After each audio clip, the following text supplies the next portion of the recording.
A quiet corner of Windsor Great Park has suddenly become the latest battleground in Britain's never-ending debate over the monarchy. Last week, regular visitors to the park noticed a newly erected sign announcing the permanent closure of a small public car park near Forest Lodge, which will be the Prince and Princess of Wales's and their 3 children's new home. Within hours, social media lit up with criticism once again. As usual, some entitled anti-monarchist voices labelled the move greedy, accusing the Prince and Princess of Wales of hoarding land and shutting ordinary people out of public space. Others reportedly described it as another example of royal privilege, arguing that the royal family's desire for more privacy comes at the expense of local residents. But beneath the noise, a more measured look at the facts tells us a very different story. Security concerns have always surrounded the Wales family, and also since they moved to Adelaide Cottage back in 2022, so it's no surprise that when they want to move to Forest Lodge, they want more security. Especially as on a number of occasions, members of the public have actually managed to climb walls and, managed to get onto the grounds where Adelaide Cottage is actually nestled.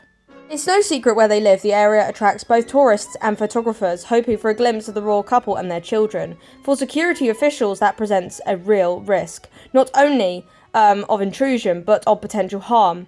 The royal family security arrangements are regularly reviewed by both the Metropolitan Police's Royalty and Specialist Protection Unit and the Home Office advisors. So this is not just the Prince and Princess of Wales' decision. They've had to go to the Metropolitan Police and they've had to go to, other parts of the Home Office and stuff and ask for these routes to be permanently closed. And it'd be the same for these anti-monarchists' beloved government that they love so much. The government also closed down public routes and public access parking routes and stuff like that. So it's not just the royal family that closed down roads for safety. The government literally do it too. Closing the car park in question isn't about elitism, it's a precautionary measure designed to maintain a safer perimeter around the home. Without it, members of the public could, quite literally, park within walking distance of the family's back garden. Meaning that Prince George, Princess Charlotte and Prince Louis get no privacy as well. And that's just not fair on them. Yes, their family is public, but when they're at home, that's their private life. They don't want people in their back garden snapping photos of them, And that is why there is a parameter around their home that is a no-go.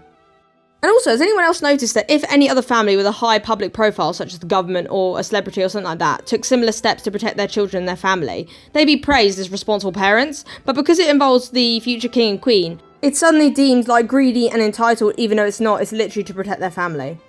Simple as that. These anti-monarchists are so hypocritical, it's actually a joke now. It's literally misplaced outrage now. Much of the confusion stems from a misunderstanding of the Crown Estate, the vast portfolio of land and property technically owned by the reigning monarch but managed independently. Profits from the Crown Estate, which include Windsor Great Park, are not pocketed by the royal family. Instead, they are paid directly into the UK Treasury, with only 12 to 15% return to fund the sovereign grant, which supports official duties, maintenance and security. The remaining 85% or more goes straight into the public purse, of which the government basically wastes on rubbish we don't need. In other words, on this land, the royals are tenants, not landlords. If the Waleses have contributed financially to adjusting security or altering estate access, they are paying into the same system that supports the wider public finances. Critics have claimed that the closure will inconvenience nearby residents. That's true. A handful of people who use the car park for dog walks or local access may now have to park slightly further away and use other land to do their dog walks, according to reports. But Windsor Great Park remains over 4,800 acres of open land, and the closure of a small car park and a little bit of extra land near a high-security residence is hardly an assault on public access. Residents of the area, one of the most expensive postcodes in Britain, are unlikely to see their property values fall because of their royal neighbours. Can you imagine if this was the government doing it? I bet you these anti-monarchists would have been sitting there clapping. But as soon as royalty does it, these anti-monarchists are not happy. But if the government did the exact same thing, they'd be sitting there praising them. I'm telling you now. Literal hypocrisy from the Republic Party. Full stop. The royals are allowed just as much privacy as the government or any other public figure in the public eye. So why is it only different when the Prince and Princess of Wales want to keep their family safe in their private time, and some entitled anti-monarchists are like, no, you can't do that? It's nothing to do with being greedy. The Prince and Princess of Wales are allowed to make sure that their area near their home is private just to their family. They should be keeping their family safe, especially when there are crazy people out there nowadays trying to get into their gardens and stuff. They absolutely can take a couple of acres off a 4,800 Windsor Great Park land that other people can find another place to walk their dog. There are so many acres of land, somebody will easily find another place to walk their dog. The anti-monarchists are once again pepping this up as if it's a really big deal, but it's actually not. Public footpaths actually get closed across the UK all the time. It's actually no big deal. Especially when places in the world are building like new schools, new access points, stuff like that. It's not new. The royals have every right to protect their family and have private space for just them and their family. This abuse is getting ridiculous from the anti-monarchists now. It's no longer just abuse, it's literal bullying.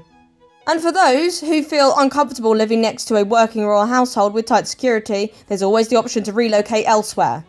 Basically, like the anti-monarchists, if they hate the monarchy that much and it annoys them, go live in a republic country. We won't miss you. Most normal people who don't like the royal family just ignore it and carry on liking whatever they like in their free time. Some people that just don't agree with the monarchy, just ignore, they don't run the country, so it's neither here nor there. The only reason the anti-monarchists are carrying on and on and on and on and on with this ridiculous conspiracy theories and lies about the monarchy is because they're obsessed with them. Also, if the anti-monarchists hated the country that much and they hated the royal family, they hated the way we do heritage and traditions, guess what? There's the door. If they can't be normal about it and they have to spread lies about people that they don't understand anything about and they don't understand the monarchy full stop, move countries. Because the normal person can actually deal with the monarchy, they go, oh yeah, I don't really like the monarchy, but I respect them, etc. and so on and so forth. They go out, they go and do something at the gym, they go and do their own thing, they go and support football teams, etc. and so on and so forth. They don't focus on the things that they don't particularly like. If you don't like the monarchy, just ignore them. Don't run the country, so it's neither here nor there. But the anti-monarchists can't do that because they're hungry for attention.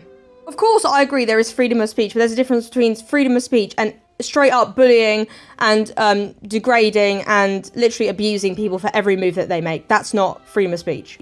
The Prince and Princess of Wales have faced increasing scrutiny, as you lovely not know already, from anti-monarchist campaigners, particularly since last year when the Princess of Wales took a long break, to have treatment for her cancer, and then obviously now that she's in remission, she is still, taking every day as it comes and, focusing on her recovery alongside doing the occasional public-facing duty. And also, the Princess of Wales is doing loads and loads of behind-the-scenes work as well, so she's not just sitting at home doing nothing. She is an incredibly selfless and hard-working woman, and she should be seen as that. And hopefully the Princess of Wales's recovery is going well. I hope she's doing well. We all hope she's doing well, but, she needs to take time for herself as well, recovery from a serious illness like cancer is not just we finished treatment now, let's go back to work. It takes a bit of time for people to get back to the duties that they used to do or the things that they used to do. The Princess of Wales can go on a public holiday, skiing and stuff like that. People were attacking her for that, but that's different, going with your family where you can just drop out of an activity whenever you want and going on a 3-hour engagement is a very different kettle of fish. When she's at an engagement, she has to stay there the entire time, be engaged. She's always scrutinised for what she wears. She has to be 100% on it every single time. Whereas if she's with her family, she can just say, oh no guys, I want to take a little bit of time out from skiing right now, and that's why the Prince and Princess of Wales have still gone on holiday, because they can take the Princess of Wales with them and hopefully she can recover there and also take a little bit of time out with her family to do a little bit of skiing when she feels like it. Just because somebody's out skiing in public because some paparazzi decided it was okay to go and snap them on their private holiday, which was unacceptable, doesn't mean that the Princess of Wales is putting, being lazy and saying that her duty is not good enough. She is spending time with her family in a space where she knows that she can drop out of an activity whenever she wants to take some time for herself, Whereas in a public duty, she would not just be able to say to the charity, oh no, sorry, let me just take some time in the car, guys, because she'd probably be told or labelled that she's lazy or told that she wasn't listening to the charity. When she's at an engagement, she needs to be on it all the time. And that takes a lot of energy, and people don't realise that. So yes, we all hope that the Princess of Wales is, recovering well. We hope that she gets back to her full-time engagement very, very soon. But obviously, she needs to take, that time to herself. She needs to take every day as it comes still, because treatment for cancer is grueling. So people need to just give her some space. Let her recover in her own way. Let her, work her life around her children, because that's really important. So that her children know that they are supported. Hopefully, over the next few months, the Princess of Wales' recovery will, she'll step up a bit more for engagements, and hopefully her recovery will continue to go well. For many Republicans, any decision that involves the royals' privacy, property or security is framed as excess or entitlement, but that view overlooks the very real pressures that come with raising 3 young heirs under the global spotlight. Fame brings a responsibility to act carefully, and in this case, it means drawing clear boundaries between the private and the public. Protecting Prince George, Princess Charlotte and Prince Louis isn't indulgence, it's duty.